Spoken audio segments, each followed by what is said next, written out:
Monsieur le Premier ministre, je vais vous parler aujourd'hui des violences infligées aux femmes et aux enfants. Et je vais commencer par une observation positive. En 20 ans, le nombre de féminicides conjugaux a diminué de 30%.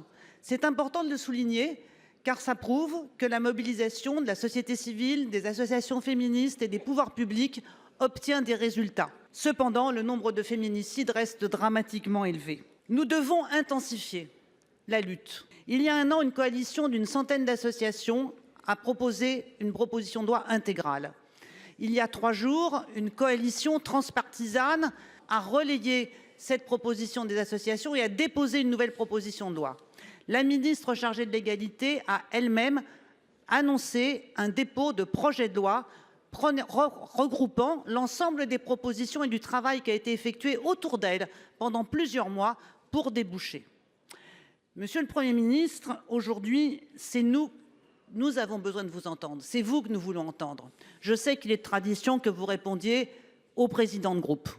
Pour autant, c'est votre parole qui doit s'exprimer.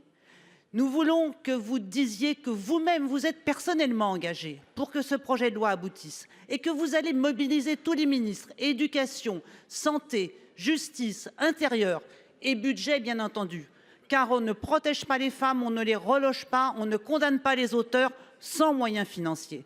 Alors, Monsieur le Premier ministre, dites-nous, quand ce projet de loi sera-t-il adopté en Conseil des ministres? Quand sera-t-il inscrit à l'ordre du jour du Parlement? Il en va de la vie de nombreuses femmes et étant donné l'exemplarité de la méthode, il en va aussi de la qualité de vie de notre démocratie. Merci. Sans le Sénat, l'IVG n'aurait pas pu être inscrite dans la Constitution. Sans le Sénat, le non-consentement dans la définition du viol n'aurait pas pu être inscrit. Ça veut dire que c'est possible sur des sujets qui, encore, créent un peu de consensus dans le pays et aussi du consensus parlementaire, et je tiens à le dire évidemment ici devant vous.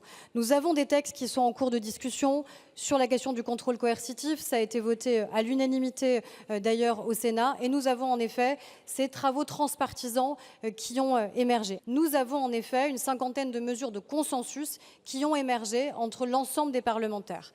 Il appartient maintenant au gouvernement de les expertiser une à une pour garantir qu'elles puissent être suffisamment solides et qu'elles puissent en effet faire l'objet d'un projet de loi et de notre détermination. C'est le travail que nous allons faire dès le premier semestre avec le Premier ministre et avec l'ensemble des ministres concernés pour garantir que cette loi soit solide et que cette loi puisse être déposée de manière à ce que nous puissions fortifier l'état du droit dans notre pays et la mobilisation générale sur la lutte contre les violences faites aux femmes, la lutte contre les violences sexuelles et la lutte contre les violences faites aux enfants.